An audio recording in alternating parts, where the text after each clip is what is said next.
Hello, nice to meet you. Nice to meet you. We have been this summer in your research center, and we hope that your varieties will be soon here in Moldova. Yeah, it will be a pleasure for me as well, and I hope I will be able to give you some more information about the special aspect we are dealing with, which is the plumpox virus resistance of our varieties in rootstocks. Yeah, please, you have the room. Yeah.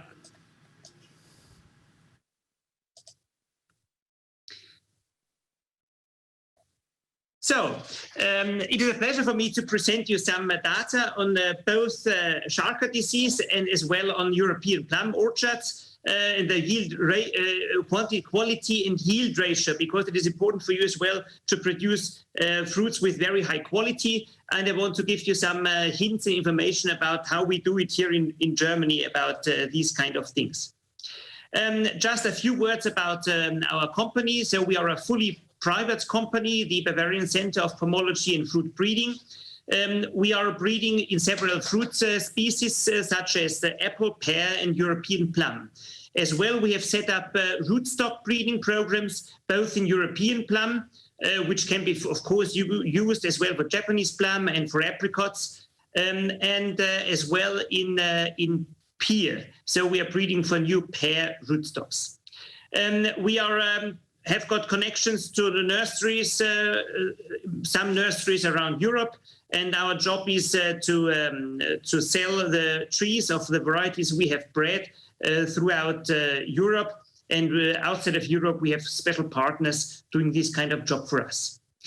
So I want to give you some information about the Sharka disease. Probably most of you will know this disease. However, I will focus a little bit on the symptoms and on the epidemiology of this virus disease, which is very, very important, economically important. The pathogen, which is the reason for this kind of disease, is the plumpox virus, an RNA virus.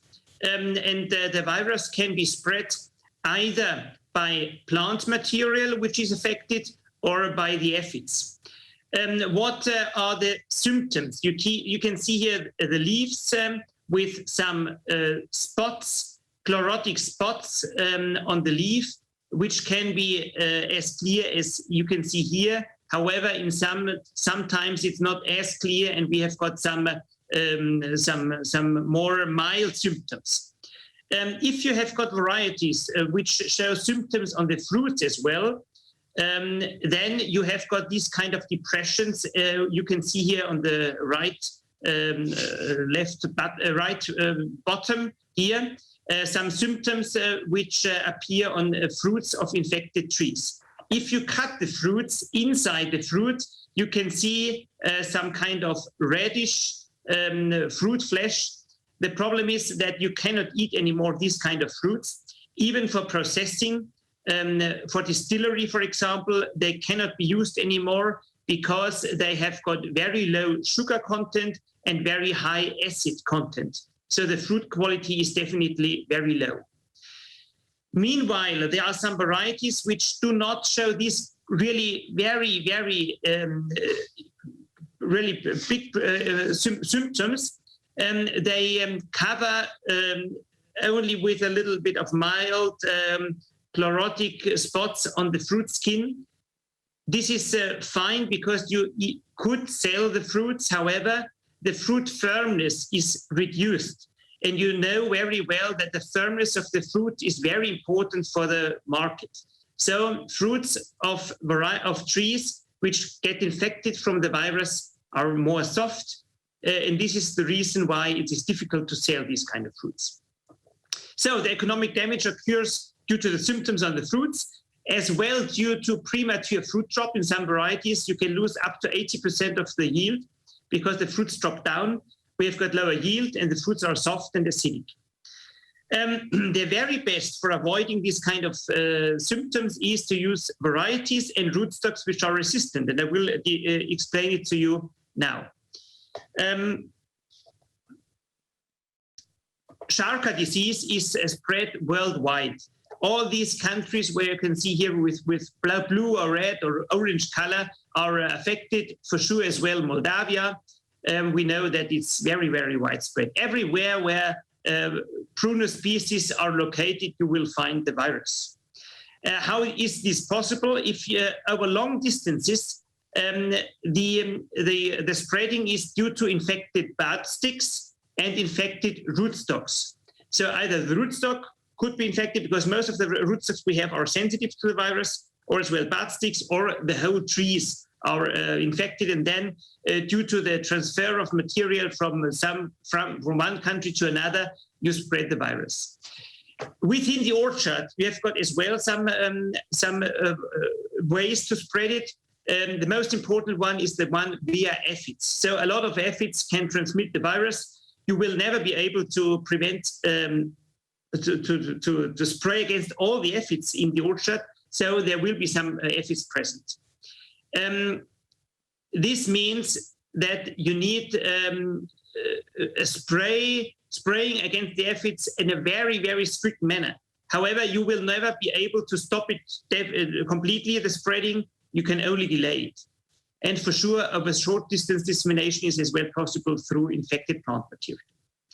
So all these red colored things are those associated to the plant material. And of course, you can try to set up some rules that trees which are available must be free of the virus. However, this will be possible to a certain extent, but not to 100%. It is just as with Corona, you will never be able to prevent the spreading of Corona within a country if there is one or two single cases. You can delay the spread, but you cannot avoid it at all.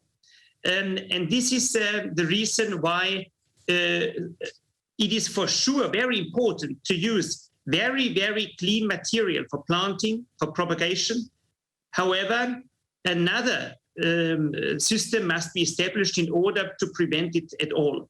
And this is the measure. These are the methods you can use for delaying the spread, not to avoid it, but to delay with plant material, with varieties and rootstocks which can get infected with the virus, which is most of our commonly used varieties. So just use healthy plant material for sure.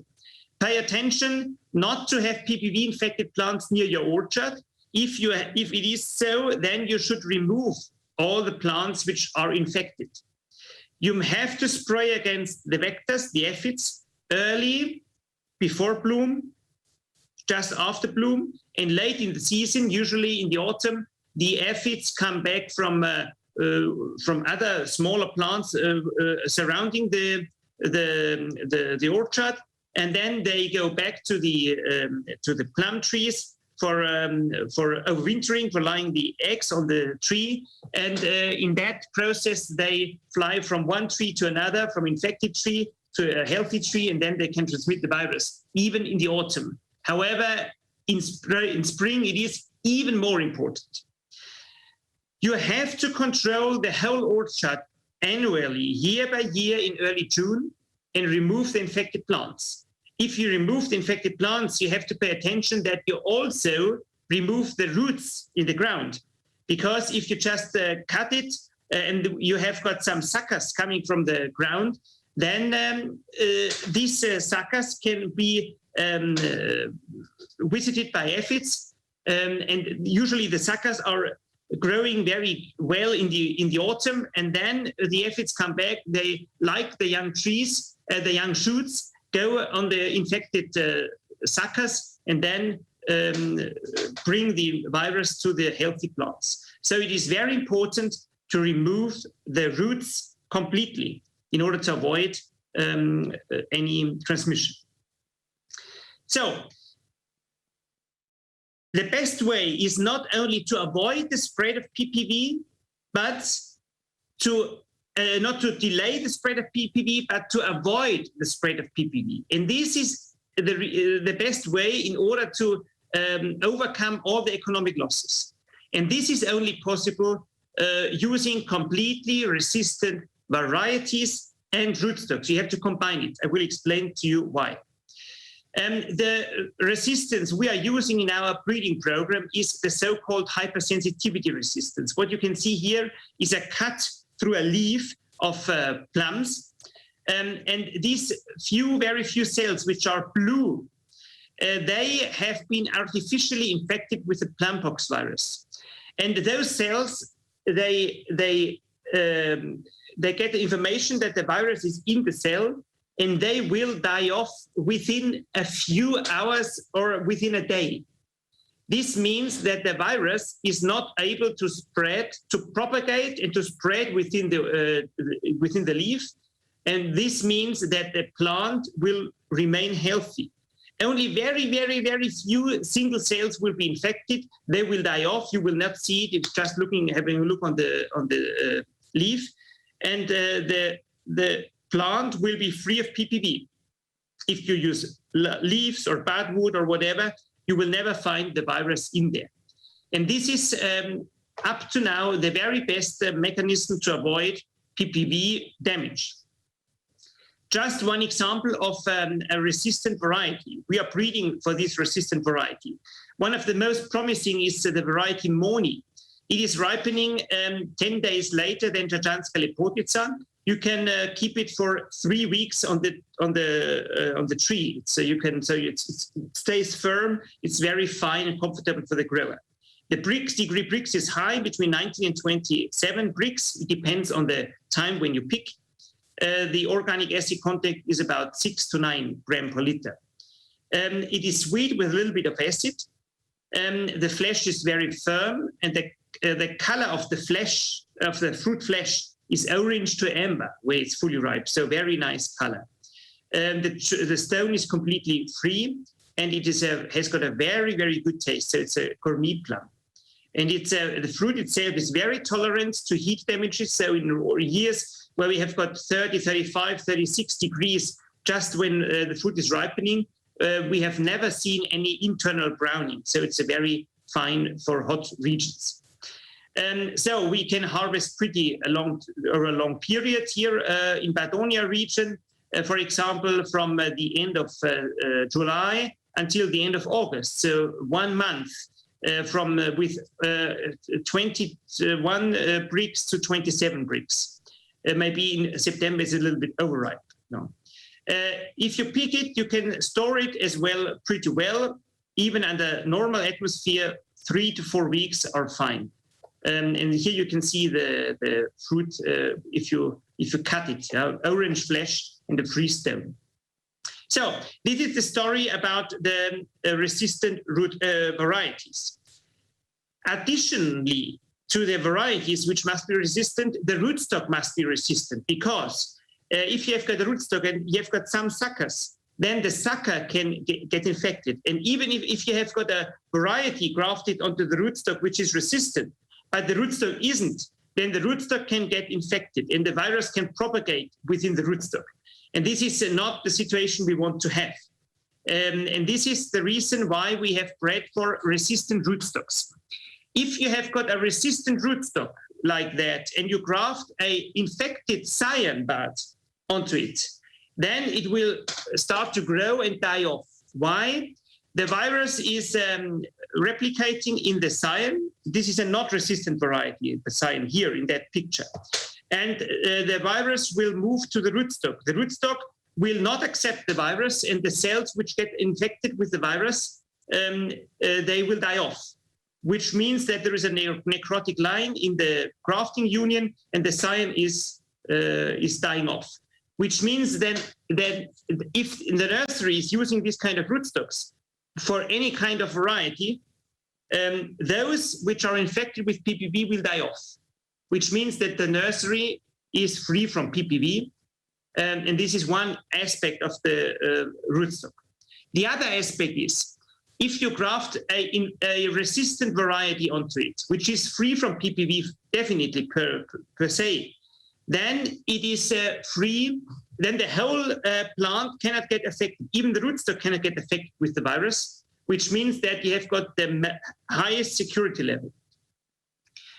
So, which means that using these hypersensitive rootstocks, the rootstock cannot get infected with PPV, and you will not distribute the PPV. If you graft infected budwood onto it, it will not grow, and which means that the nursery is free from PPV. So these rootstocks have got a big advantage over the commonly used one, which prevents the spread of the PPV. And you could use it as well for apricots, for example. Some results of the trial, an international trial we have set up in 2012 with the Docera 6, Dospina 235, and David and Weiber. This is a location Oppenheim in Germany, what we can see here. This is the stem diameter, which means this is Chachanska lepotitsugan, this is variety yo-yo. These are the three varieties, rootstocks, and the blue one is the diameter. So the vegetative growth is medium. So it's like Zangilian A and David. So it's not very, very vigorous, it's semi-vigorous. It's the one we like most here in Germany. And in case of yo-yo, we have got a little bit more growth than Weiber. So this means that the difference is not too high. So if we have got statistical calculation, you will see that there is not a difference between the varieties. So it's medium strong growth, which is fine for high quality fruit production in plum for our conditions. Dospina has been proved to withstand as well very dry and hot climate conditions, which is fine for continental climate as well. Here is the yield. You can see the yield of the trees in Veitshöchheim in northern Bavaria in Franconia, which is very dry location. You can see here the kilogram per tree in Chachanska lepotitsa, David, Docera 6, about 8 to 10 kilogram, Dospina 235, more than 15 kilogram. And in case of yo-yo, similar picture, the best performance with Dospina 235. And this is another location in Oppenheim. And here we have got the best yield as well with Dospina 235 in Chachanska lepotitsa and as well as in yo-yo.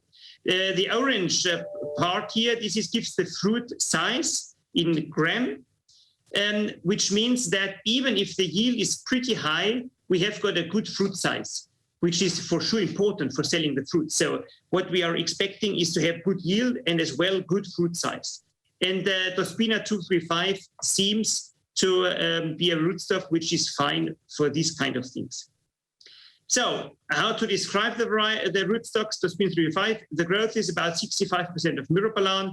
We have got a very good yield, very good specific yield, quite few suckers. There can be a bit more than David or Weiber, but it's not, in practice, it's not a problem. We have got, if you compare different sites, only very, very few trees died off. In Docera 6 on wet soils, this happened more often. And the fruit size seems to be the very best in Dospina 235. So, to put it in a nutshell, we can say that using the best solution against the economic losses due to the Sharka virus is using hypersensitive varieties, resistant varieties, combined with hypersensitive rootstocks. Then you can be sure that you will not have any infection. And this is our aim, to have more and more varieties with resistance against the Sharka virus. And we have now found a really good rootstock, which should be fine for many, many locations. So our second part of the speech should be some words about finding the best fruit quality and yield ratio in European plum, which means how many kilogram can you have per hectare in order to have good quality. And you know, quality and quantity is always something which does not go along. If you have got very, very high quantity, as you can see here on the picture with this kind of plum, then the quality will definitely not be fine. The fruit size will decrease. In that case, the color is fine. In some varieties, you lose as well the color. but definitely the internal quality will be lower because you've got less sugar, much less sugar. And often the firmness of the fruits is less as well. So how to manage these kind of things? What is important? We cannot say that just this, let's say, 40 tons per hectare is the number for all the varieties, all the rootstocks, all the sites we have in the world. Very, very important is the sites, because it's important to see the soil type. If you've got a very good soil, you can get more yield than in poor soil for sure. The next question is the fertilization, which does not mean that the higher nitrogen you give, the higher the yield can be. Maybe the yield increases a bit, but you get much more problems with the quality and with other diseases, but this must be a certain balance. For sure, the temperature and water supply is important. If you have got cloudy weather and a lot of rain and lower temperatures, you will never get really good quality, which means low bricks. And this means that you will not have really success on the market. And the very most important thing is the insulation, the solar irradiation you have from the sun. In some regions it's higher, in others it's less. The more south you go, the better it is. In South Tyrol, you have got, if you compare apples, you can have more yield. The 100 ton per hectare in South Tyrol is possible for several years, year by year. In Germany, it isn't. If we are happy with the 60 tons in case of apples, but we cannot compete with other locations which might be better concerning the insulation. So what does it mean for the European plum? I will give you an example which was calculated by Muri in 2013 in a Japanese variety Fortune. They planted 1,000 trees per hectare in a palmette system and collected data of 5-year-old trees. They had, on one hand, they had 40 tons per hectare, which then they obtained fruits with 120 grams and 12 bricks, which is pretty fine. If they had 65 tons, then the size decreased to 95, which is for sure good for European plum, but quite small for Japanese plum. But only 11 bricks, which means that the higher the yield goes, the less the external and internal quality of the fruit, which is for sure fine, or which is something you know. Yeah? So in European plum, there may be some varieties which are highly productive, such as Jatanska Lipotitsa, and up to 70 ton per hectare are possible. However, if you harvest 70 ton per hectare Jatanska Lipotitsa in our regions, then the quality will be pretty low. External quality in that variety is still fine because you've got a good color. Maybe that the size may be even fine, but the eating quality is no longer acceptable for fresh consumption. Then these fruits can only be used for bakery. In California, when they are growing prunes, the prunes which are harvested and then dried, the dried plums, these are the prunes, then they only, in California, with very high insulation, they have got 30 to 35 tons per hectare, which means that if they know that they need a lot of sugar because otherwise they cannot sell their product. This means that they can only have these 35 tons, even if in an environment which helps a lot to accumulate the sugar. What does it mean for Middle European conditions? In our conditions, to have a certain number, if you want to have really high quality production, you will have a yield of 25 to 30 tons per hectare, not more. If you just want to produce a lot of fruits and you can sell them even if the internal quality is not really good, then 50 tons per hectare are possible as well. In established orchards, for sure, not in the young orchards. You in your region, what you have to take into account, what is the bricks yield in Stanley, for example? What is the bricks you have to have? Then you have got some experience what you harvest per hectare. And then you have to calculate in spring when you try to have the right fruit set. What should you do? For sure, we have got some examples just here to let you know. You've got a row distance of 4 meters, a tree distance of 2 meters, which means that you have got 1,250 trees per hectare. And you want to obtain a yield of 40 tons per hectare. This means that you need a yield of 32 kilograms per tree. If you say that 40 grams is the fruit size of the respective variety you want to see, then this means that you need 800 fruits per tree.